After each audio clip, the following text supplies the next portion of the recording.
139 run করার পর শ্রীলঙ্কার বিপক্ষে বাংলাদেশের জেতার সম্ভাবনা আসলে খুব কম ছিল। সেই কম সম্ভাবনাও একেবারে শেষ করে দিয়েছে শেখ মাহিদির ক্যাচ মিস।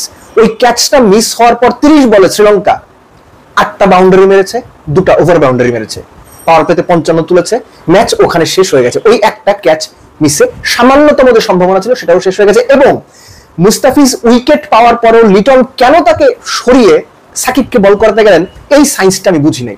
তার ভুল রেকটিফাই করার জন্য তিনি সপ্তম ওভার আবার মুস্তাফিজকে এনেছিলেন। ততক্ষণে 2 ওভার খেলা শেষ হয়ে গেছে। ব্যাটিং এ প্রথম 2 ওভারে 2 উইকেট, 0 রান। তাওহিদ হৃদয় বাদ দেওয়ার সময় হয়েছে তাকে। সবকিছু নিয়েই আলোচনা করব। প্রথম বলটা ফুল টাচ বাউন্ডারি বল, তানজিদ হাসান তামিম মিস করলেন। 5th বল বাংলাদেশের ব্যাটিং ইনিংসের, একটু এগিয়ে এসে ফুল টাচ বানালেন, টাইমিং হলো না, পরের বলে চালাতে গিয়ে বোল্ড।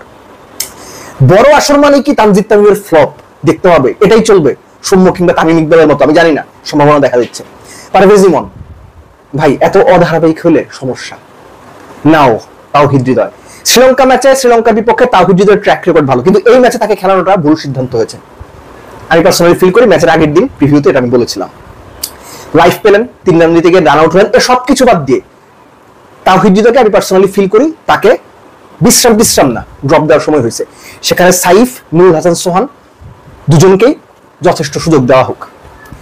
একই সঙ্গে বাংলাদেশের যে ব্যাটিং, শামীম পাটোয়ারি এবং জাকেরের ওই ব্যাটিং ইনিংসটুকু বা দুজনের পার্টনারশিপ, যেটা 65 বলে 86 রানের পার্টনারশিপ, ওটুকু বাদ দিলে তো আসলে ব্যাটিং ইনিংসে কিছু নাই। আপনি 53 রানের মধ্যে যখন 5 উইকেট হারিয়ে ফেলবেন তখন আসলে খেলার কিছু থাকে না। শেখ মাহিদি তাকে ইদার বোলার হিসেবে ট্রিট করে খেলান, অলরাউন্ডার তাকে ট্রিট করেন না।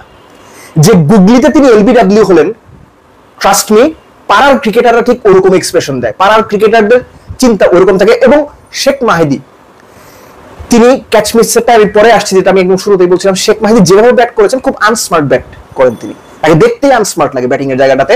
সো তাকে বোলার হিসেবে খেলান ভালো, কিন্তু তার কাছ থেকে অলরাউন্ড কোনো কিছু আশা করাটা খুব একটা বেটার হবে না বড় স্টেজে, বড় দলের বিপক্ষে অবশ্যই না। লিটন হি ওয়াজ প্লেইং হিজ গেম, একটা মিসকিউড হয়ে গিয়েছে, গ্লাভ হয়ে ক্যাচ আউট হয়েছেন। লিটন থাকলে হয়তো আরো 20 রান বেশি হতো, যেটা আমরা সবসময় বলি 20 রান কম হয়েছে। শামীম পাটোয়ারি ওয়াজ পিক অফ দ্য ব্যাটসম্যান, তিনি যেভাবে ইনিংসটা ক্যারি করেছেন, যেভাবে বিপদের সময় আবারও দাঁড়িয়ে গেছেন, শামীমের জন্য অনেক বড় হাততালি, মাচ অ্যাপ্রিসিয়েশন। জাকির আলী অনেক, কি কারণে 30 বল খেলার পরও 25 বল খেলার পরও হার্ড হিটার বলে খ্যাত একজন ব্যাটসম্যান টাইমিং করতে পারবেন না, এটার সায়েন্সটা আমি জানি না। জুলিয়ান রসুদ বলতে পারবেন, জাকির আলী বলতে পারবেন, সালাউদ্দিন সাহেব বলতে পারবেন, ফিল সিমন্স বলতে পারবেন, আমি জানি না। এই হচ্ছে মোটামুটি ব্যাটিং।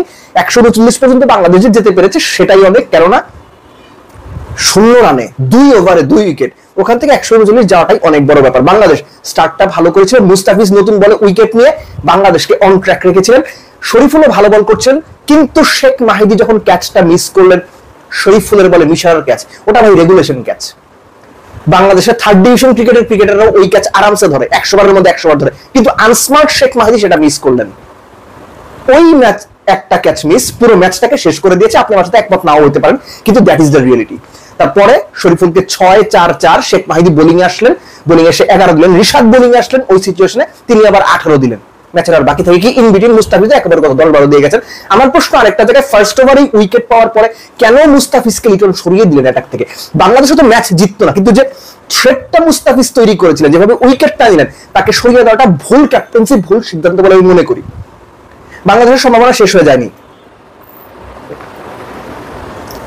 আফগানিস্তানকে হারালে ডেফিনেটলি সম্ভাবনা আছে, কিন্তু যেভাবে পারফরমেন্স বাংলাদেশ শ্রীলঙ্কার বিপক্ষে করেছে, একটা আনারি টাইপ ব্যাটিং পারফরমেন্স ছিল। এবং এই যে নেদারল্যান্ডসের সঙ্গে সিরিজটা খেলা হলো, আমরা বারে বারে বললাম টস জিতে কেন বাংলাদেশ আগে ব্যাট করে না বা ব্যাট নেওয়ার সাহস পায় না, এখানে কি তার রিফ্লেকশন আমরা দেখলাম? এই যে টস জিতে আগে ব্যাট না করতে চাওয়া, ব্যাটসম্যানদের চ্যালেঞ্জটা না ফেলা, সহজ পথে জয় নিয়ে ফেরার চেষ্টা করা, ক্রিকেটকে ডোবাচ্ছে। যারা এই চিন্তা করছেন তারা ক্রিকেটকে ডোবাচ্ছেন, যারা এভাবে ক্রিকেটটাকে এগিয়ে নেওয়ার জন্য পুশ করছেন তারা ক্রিকেটটাকে ডোবাচ্ছেন। সো শ্রীলঙ্কার বিপক্ষে বাংলাদেশ যে পারফরমেন্স করলো, তাতে সিনিয়রদের একটা কথাই প্রমাণিত হয় যে আমরা যতই আশা করি, যতই প্রত্যাশা করি, যতই স্বপ্ন দেখি, বড় স্টেজে বড় জায়গাতে যখন খেলা হয়, গ্রাম বাংলার কথা অনুযায়ী আমাদের আসলে কাপড় চোপড় নষ্ট হয়ে যায়। এইটাই বাংলাদেশ টিমের রিয়েলিটি।